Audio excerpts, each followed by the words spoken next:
Hello, my name's Stuart, and this is the second of the videos that are dealing with the inner child trauma.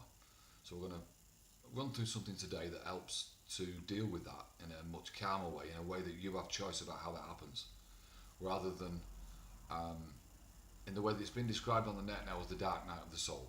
So that's a very difficult way of understanding it. It really is what the dark night of the soul actually is a situation where you're not dealing with it, and so it comes to you anyway, and you don't have any choice about when it happens or how it happens, but it will happen.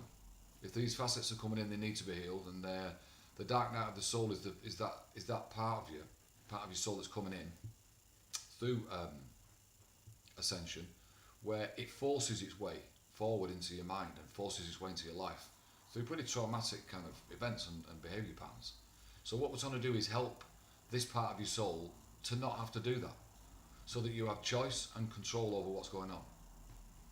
So I'm going to run a little scenario today. So what we're going to do is find a way to give you that choice, to give you that understanding of what's happening, and a process that you can move through it in a controlled way, so it doesn't disrupt your life in quite a dramatic way, which we are, as I say, we are seeing an awful lot of that now. So we'd like to find a little process where we can help to do that. Right, so what you're going to find first is that we need to use what people they call it meditation, but basically what you're talking about is a quiet moment where you sit, you realise that your behaviour is changing, that people around you are starting to notice it, and things are happening in a way that you're not comfortable with and other people are not comfortable with. So what you're doing now, with, as I said in the first video, are certain ways to calm that facet down, to stop the energy building up inside of yourself, and to clear it so you get a quiet moment. Once that's been done, you sit on your own somewhere quiet, and you quieten your mind and just learn to breathe properly. And breathing properly is a simple way. You're breathing from the abdomen in the way that a child would breathe. You're breathing down from your tummy, in through the nose, out through the mouth, nice and quiet. And you'll come to a point where you'll find that part of your soul that's now existing within you, that's come in recently, will begin to talk to you. It will begin to show itself to you. It will speak. It may be quite a little disturbing the way it talks to you, but we need to understand that we're seeing this part of your soul as a child that's been through trauma, as a child that's been through a traumatic situation, as a child that's in shock. So we're seeing it that way, as a small child. That part of you is to be seen as a small child. Now, once you do that, you get a very different response. So if you are now taking the position of the adult, and that part of your soul that is damaged will be showing itself as a child, in whichever way it shows itself. So it may not be that pleasant sometimes, but it's a beginning point. So what we're aiming to do is to take the child back to the moment of trauma. That's what we're trying to do. That's the whole point of what we're doing here. And when we do this, we're going to replace the memory of that traumatic moment with a very different memory. So you can say we're going to rerun it with a different outcome. That's the intention. And what that does is give the child a chance to release the emotion from that moment, and the behaviour that you're seeing now that is coming from that moment in the past. Because all you're seeing with this behaviour pattern is that part of your soul trying to become noticed. It's saying, I am damaged and I am healed, I need healing. And all of the behaviour patterns that you see in these kind of very disturbing behaviour patterns, and again we're seeing them all over the place now, are that child trying to get attention. That's all it is. Like a child that is disturbed, a child that's struggling, it will try and get attention, and it will do things that seem disturbing. But actually that's all that is. So we need to see it as just that, a child that's suffering, that's trying to get your attention. So we're going to sit and meditate, we're going to breathe, and we're going to sit and wait until the child connects. So you'll see that part of your soul move forward, and it will begin to communicate with you. And the first thing you have to do is build trust. So you simply let the child know that you love it, let the child know that you are here to heal it, and then let the child know that at the end of this process it will feel better. And to just be honest with you, and to speak from the heart, and to let it just say whatever it needs to say. Don't try and control what the child's going to say. You can't do that. You can't push it away, and you certainly can't ignore it. It will come back even more aggressively, if you like. So we're not going to do that.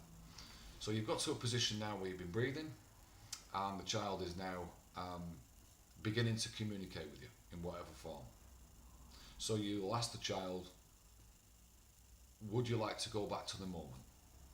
He's probably going to say no, but you say, well, we need to do that so we can heal. And you will build, as I say, in a process of building trust and saying, I am here, don't worry. Reassure the child, I'll be there in the moment with you, and we're going to change that moment. So you take the child back and you say, right, now let's go back and have a little look at where it is that the trauma occurred. And you simply ask the child. And the child, it may go quiet for a little while, and it may then start to talk a little bit about the moment. You can prompt the child, you can say, was it at such a time? Was it this? Was it this event? Was it that event? Memories that you have in your own memory. And you will know from the response of the child when you're getting close to the spot. Because it'll either go quiet or you'll get a response. Now what we're going to try and do is to take the child back to the memory and say to the child, right now, as you move forward in the memory, you'll find that the memory will come to your mind. It's something that you've probably completely forgotten, and you really don't remember it happening, or you remember bits of it and there's certain bits of it that you don't remember. So we're going to bring that forward.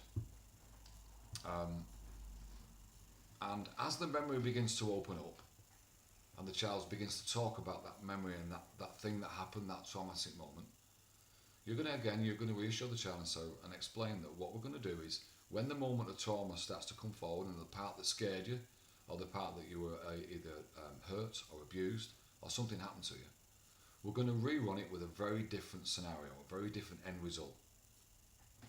And again, keep telling the child that you love the child, and that you're here to help, that it's part of your soul, and you're aware of it, and you are here dealing with this today. And that will calm the child, knowing that you are there and you are taking notice. So we're going to run the memory, and we're going to step by step replace it. You're going to take position of parent or the other person that caused the trauma, and you're going to run it in a very different way. So as the moment of trauma comes up, just say, that's not what's going to happen next. What's going to happen next? And you will replace it with something nice. You will replace it with a much better memory. You will walk through that memory so that by the time you finish that memory, the child will have a different memory of what occurred in the moment. Now, we're not trying to kid the child or pretend. It knows very well. And what we're going to allow the child to do is say, right, now we've replaced the memory with something else. Whatever happened, it was a violent moment, that moment will become a non-violent moment. So just at the point when the trauma happened, you'll say, right, now let's stop. Let's replace it with this. And you'll say, in the moment when that happened, what we're actually going to do now is this time we're going to go out for a little walk in the park, or we're going to go and play, or we're going to do something pleasant.